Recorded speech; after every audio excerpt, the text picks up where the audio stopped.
Hey guys, JH, welcome to Practice Tee. And it's a nice practice tee today, only probably 25k wind today.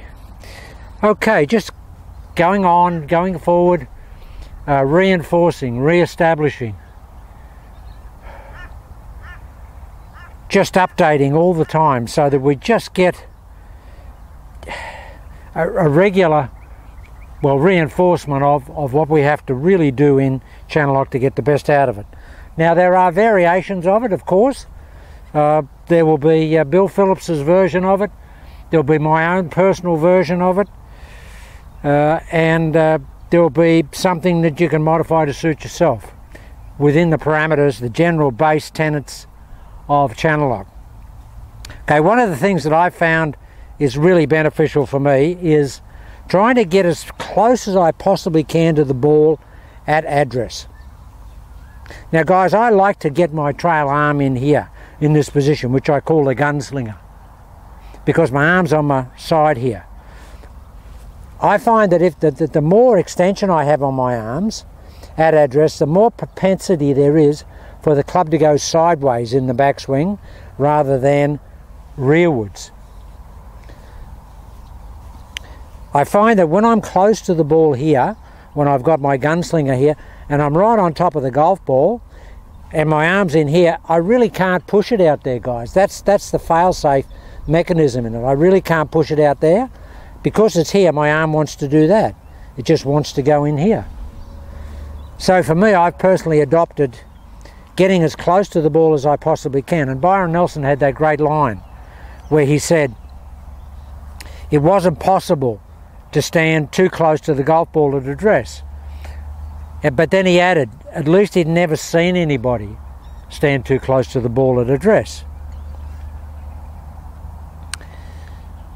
So what I'm endeavouring to do, guys, is stand closer to the ball than I've ever stood to the ball before. And of course the real advantage for me is that by doing that and getting in the gunslinger pose here, or the position, is that I can adopt that trail arm position here, the same for every golf club, whether I'm pitching the ball, hitting a drive, or 3-iron or 2-iron or whatever. This trail arm is always in the position. Driver, I feel that I have it here. I may have it a little bit further away, but I feel that it's here. Now guys, the trail arm is in here in its bend at address, but the lead arm isn't. The lead arm has got a radius lock on it, as we see it there. It's got this radius lock on it here. There. It's not bent as well. So it doesn't really matter what you do with that trail arm there. And the good thing is, when it's bent like that in the backswing, if you stay here, you've really got something to fire away, to straighten that hinge, if you will. I just find it's easier to fold that trail arm too, guys, if it's already pre-folded at address. If it's pre-folded there, it's very easy to fold it into completeness in the backswing, as opposed to it's here, goes here and then it's got to fold. And of course, by having it away from the body here like that, it can tend to go behind the rib cage, whereas if it's here like that, it tends to stay on the rib cage or a little in front of the rib cage at the top of the backswing. Now I may look a bit scratchy today, guys, because I've got a little bit of a, which I've had for a number of years, I've just got a, you know, a little bit of a shoulder issue, which I've had for a long time, and it flares up now and again. So I may look a little, just a little bit, a little bit, not dodgy, but a little bit, you know, unflowing today. Okay, now that is the Gunslinger Approach. They're getting as close to the ball as we possibly can, and doing that initially, guys, you may have to grip the club down to get some form of being comfortable by doing that. You know, you might say, wow, I'm really, that feels really strange. So just grip it down a little bit. But I promise you, the closer you get to it, the more accurate you will hit the golf ball. I promise you that. It eliminates a lot of things, guys. when we're close to the ball like this, if I'm here, I've always got this tippy feeling of my weight disposition there if I'm away from the ball, which feels like it's there. But when I get on top of it, guys, the closer I get to it, the more my weight tends to stack itself vertically down in segments. You know, vertically and like one of those big Greek Doric pillars. It really does have an enormous amount of vertical stability in sections. And that's what I feel like. I mean, the closer I get to it, the more my weight actually goes here. It stops from the tippy forward type disposition of weight placement. So from that aspect, it's great. And we're over here with the cows today, guys. Actually, cows right up here. I'll be hitting straight at the cows. I hope I don't hit them. They've got over the fence somehow. Okay, now the other thing, guys, is that if you want to get really the best out of your downswing and swinging out to the ball, remember the ball is the target. The target is not our actual target. We're trying to put this on that. That's our primary objective. Club is going towards the ball, which is the target. Club face is pointing to the target. That's something we can't control because that's out there. But what we can control is putting this on that. Now, a lot of people just want to swing the club to the target. Now, sometimes, guys, that'll just take your body with it.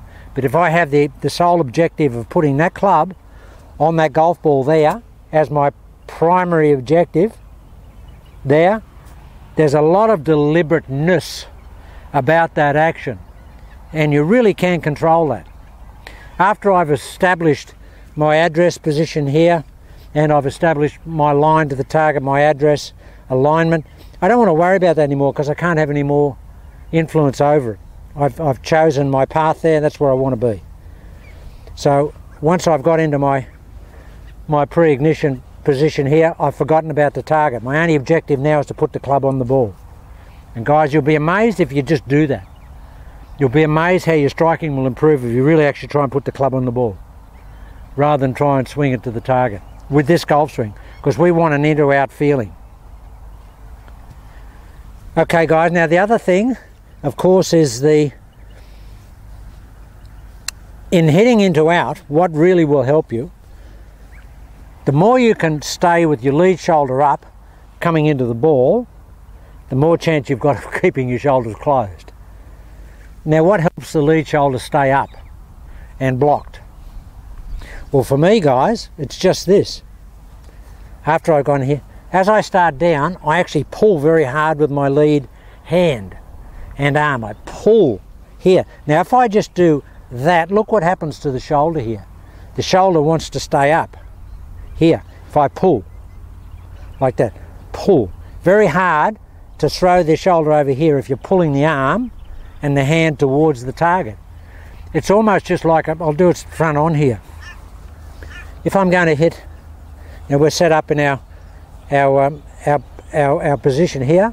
If I come in here and I want to hit across my target line here in a tangent direction, if I pull, look what happens with the lead shoulder here. If I pull my hand here, it really does keep the lead shoulder up and it keeps the lead shoulder blocking, which is one of the key objectives that we want to have. So that's really, really important. To get the feeling of pulling with your lead hand, just get a short iron, a wedge, or 9-iron, 8-iron. Just grip it down and just hit some little half shots. Get here and just pull it. Just pull it like that. Just pull the club in. Don't pull it in like that. You don't want to do that. You want to pull it and then release it. I pull with those bottom fingers and I turn my lead hand like that as I come in. Because I've got to release the club, guys, because I've got to release the club face to get it pointing at the target. I don't want to come in with the club face pulling with my lead hand and pull the club face through open. And I don't want to have my lead arm, as I pull it through, coming through like that and pulling too much and getting it too far away from my body here. What I want to do is pull it and then release it. It's a pull release here. See, that doesn't get that elbow going out and away. Now, one of the guys from Australia, from South Australia, Ross what Ross is doing, and it's good, I think it's great, guys. He's feeling in his golf swing that as he pulls down, his elbow is actually coming to the fore in terms of a physical feeling. He's pulling with his elbow a little bit here. Now if you do that, okay, you won't get it bent like that, but if you have the emphasis on the inside of your elbow here, to start with coming in and then transfer it to the outside of the elbow, okay, that's complex. But inside elbow, outside elbow, that will really keep that shoulder up, and it'll keep that arm leading the shot into the ball. Okay guys, now the other thing of course is the Holy Grail, and for the guys who are not really sure about the Holy Grail really, after we've established our position here, the Holy Grail is really on the downswing, guys, that shoulder resisting and actually trying to push that way. And the reason we wanted doing that from the top of the swing there is to give the arms a free drop in the downswing. If you can just momentarily stall up that lead shoulder while you drop your hand straight down, they have a free arm ride. You only have to move that shoulder girdle a little bit there, and it's amazing how it interrupts the free flow and the free drop and the free arm swing process in the downswing. Amazingly so. I mean, mine's only a millisecond stop, guys. It's basically just here, and then as I pull, I swing to the top of the swing. As I start down, I feel that. Just feel that. It's a counter wind. I said it the other day, but it is a counter wind, and it's very subtle, and you won't see it in my golf swing, but I feel it profoundly. I feel that I just push my lead shoulder that way to start the downswing. Now these are all points we've gone over before, but guys, but the Holy Grail is important. Now, in terms of stance, now I've fiddled with my stance a lot, the line of my stance, my foot line.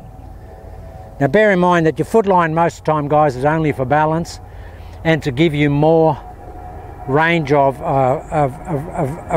motion in your hips.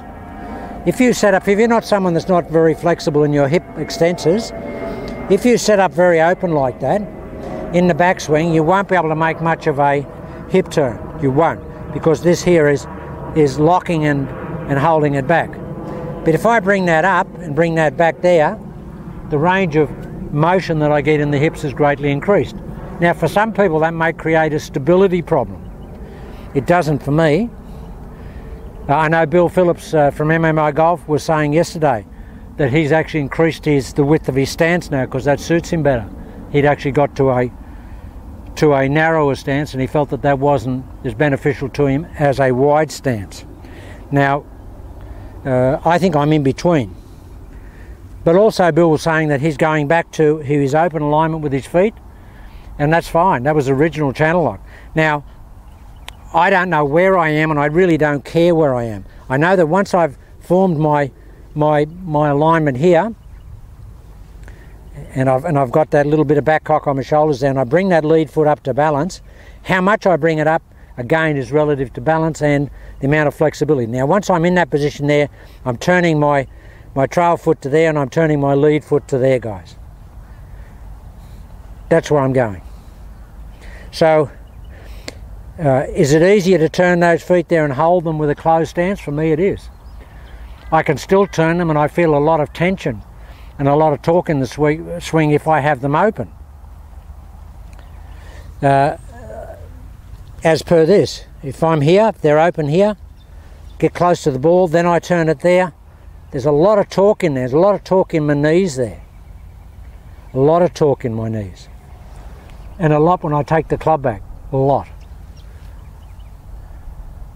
Now, of course, in any downswing, guys, with any golf swing, what starts the downswing primarily is something from the lower body. Some people, it may be movement of the weight to the outside of the lead foot, to the outside of the heel, to the inside of the heel, or just moving the lead knee in a radial manner around towards the target. But you have to shift something in that side, on that segment of the body, to start the downswing. Otherwise, you can't get the club back dropping and back loading. You'll always get it coming forward. So it's essentially this, guys. If I do this in slow motion, here, I take the club back, I swing it to the top of the swing here, and then I just do that. Watch what happens here, watch. Take the club back here. If that knee goes there, or I get a bit of weight shift there, the club will drop here. But if I get to the top of the swing here, and I don't do anything with that lead foot, I mean, I've got nothing to start the club down with. And invariably it will start that way. It'll start forward. Don't want to do that. Now getting back to the stance, for me, here I am, back foot, and again guys, visually you'll see an optical illusion take place here. That ball is off my trail foot. When I turn my foot, it looks like it's come forward a foot. It hasn't gone anywhere. It's still in line with my heel, just that this is out there. So the arc delivery point and the fulcrum of that arc delivery point hasn't changed. Okay, so I'm going to get as close to the ball as I possibly can. And these are brand new golf balls here, guys, so I don't want to hit them over into the cow paddock. So I'll just aim a little bit left. So I'm here. I'm a little bit open in the stance there. I'm going to turn that here, get close to the ball. Holy Grail. Wow, it's nice hitting new Titleist. Wow, it's just got such a different feel to a range ball. First hit of the day, guys. There it is. This is shown Australia. Flush diddly in the centre. Wow, that's a nice feeling. That is. You don't realise how much range balls are actually range balls and not golf balls until you hit a shot like that. But I like to come out sometimes and there's no one here, and I just hit my new golf balls and just hit them up here. Got a couple of different test balls here I want to hit as well. So guys, I'm here, very close to the ball, here, a little bit open, turn that there, move that in there. I'm going to pull very hard with the lead hand. Gee, that's a good swing for me. Wow, I love that. I tell you what also is interesting, guys. Very interesting. When I concentrate on lead arm for the downswing, I get lead arm in the backswing, and it slows me down dramatically because the lead arm moves as a big entity, a big long lever. I mean, they were just exquisite golf shots, and they probably looked quite leisurely.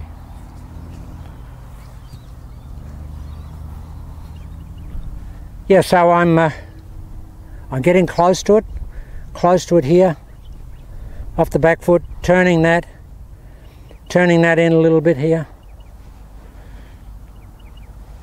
Holy Grail. Look at this, guys. See this? I'm in a block position here. Those balls are 10-foot circle stuff.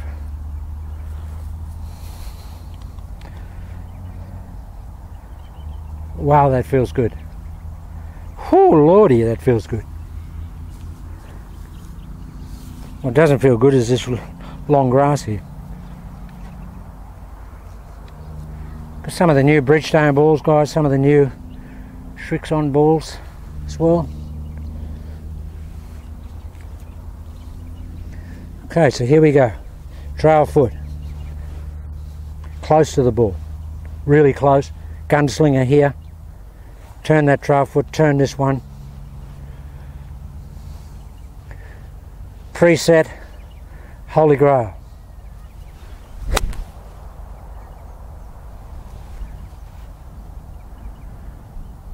I don't know how many shots have I hit. 4? 4 identical golf shots. It's quite windy now. It's probably come up to 30k. They're not moving, guys. Just don't move. Not moving at all. Not at all. And that's a dead cold golf swing with a sore shoulder. I'm making excuses, but it's always good to have an excuse. Here we go. Come on, James, get close to it. Gunslinger. Wide up. Turn that foot there. Preset. Holy Grail.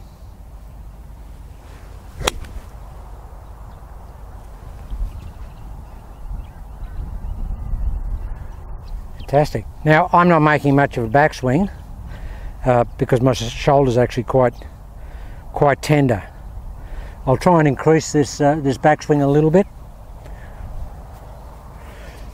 in terms of the range motion.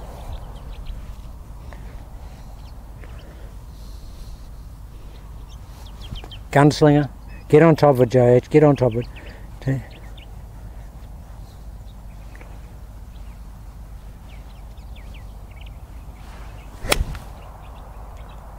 That's the finish I want.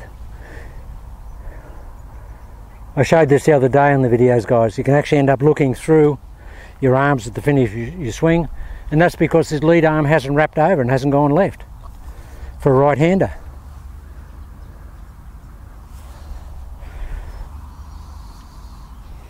Yeah, we're not all right-handers, guys. Gee, they're nice shots, guys. Really lovely shots. And I like the tempo. That's good. Good tempo for JH. Close to the ball, JH. Gunslinger. Okay, turn that foot out. Turn this foot in. Pre-turn. Holy Grail. Oh, holy cow. I meant Holy Grail, holy cow. And what's really interesting, and I've got a bit of a... I'm packing up, guys, at getting older. I've got a little bit of a... you know, congestion type, flu type thing. But, you know, as I've got older in the last few years, I get regularly. Never used to get any of that. The wages of age. What that swing looks like, guys, feels great, and the Bullfight's fantastic. Last one was just a little slight push, 2 yard push, only, or maybe 3 yards. Just the face was just open a little bit. Remember, the club goes this way, but you've got to release the club face towards the target. Always be cognizant of that. Don't take it out like that. Arms go out there, club face releases to the target. There's a cow up there right in where my balls. I think he's actually munching on my balls, on my golf balls. That'll be my luck. Brand new golf balls, and he's going to munch them down. Okay, here we go, guys. Gunslinger, get on top of it, JH. Come on. Oh, what's interesting here? Very interesting, and I never isolated till right then. Why I'm having that very leisurely backswing is because I'm standing close to the ball. I feel that in that disposition there, and with the weight distribution the way it is, I actually cannot swing the club quickly going back. It just puts me in a different balance orientation. That's interesting. Flare that foot, turn that one in. Pre-turn. Holy Grail. Wow, hear that, guys, hear that contact. My God, that's the new Bridgestone. A little bit clacky for me for a tour ball, especially off these springy faced irons. They just tend to be a bit clacky for me. Whereas, you know, the old, apparently Titleist's got a brand new ball coming out soon, guys, and it is a boomer from what I've heard in the testing. They haven't had a new ball for quite a while. Okay, another one. Okay, just last shot. Get close, JH. This is the protocol. This is JH protocol. Yeah. Oh, other thing, guys. Taking the grip. Again, for me, it's always, I just take it over here in that lead hand, and then I put the trail hand on. Here. I never get over the ball and fiddle with the grip. It's always established here. And how you hold it is up to you. I just try and hold it hands praying, and then I just interlock my fingers. That's all Johnny Miller had the best grip, Arnold Palmer, Sam Snead, and that's all they did. They just put their hands together. No, beautiful looking golf grips. Yeah, they were the three best golf grips I've ever seen. Oh, Doug Sanders was impeccable as well. Hogan's was good. But you know, the way Snead put his hands on the golf club was a Da Vinci sculpture. Palmer's was extraordinary. Okay, Here we go, turn it. Here, close to the ball, Jage. Pre-turn. Holy Grail. Holy cow. That's just so good. But guys, see this? See the finish here? Now that means that the lead shoulder's blocking.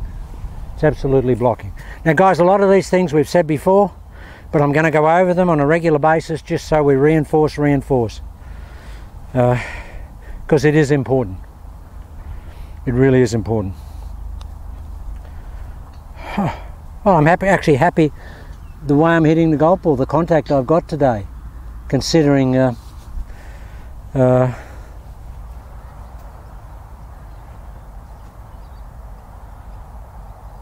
that cow up there's eating my golf balls.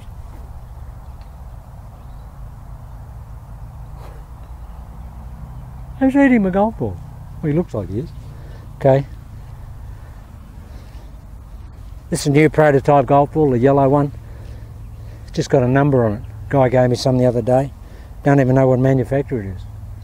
He said, tell me what it feels like. Just didn't tell me what you think of the colour. Okay, come on. Gunslinger. Pre-turn. Holy Grail. Holy dooly. Man, is that a good golf ball? Oh, that is just airmailed those other golf balls. That's a club and a half. That's just gone over the cow and everything. What a good golf. Don't even know what it is. No idea, but that is just out there. Wow. Okay guys, just a few things today. I'll have to go and pick up what's left of the remnants of those new golf balls up there. Okay guys, we'll keep reinforcing. I've got to find out what that golf ball is.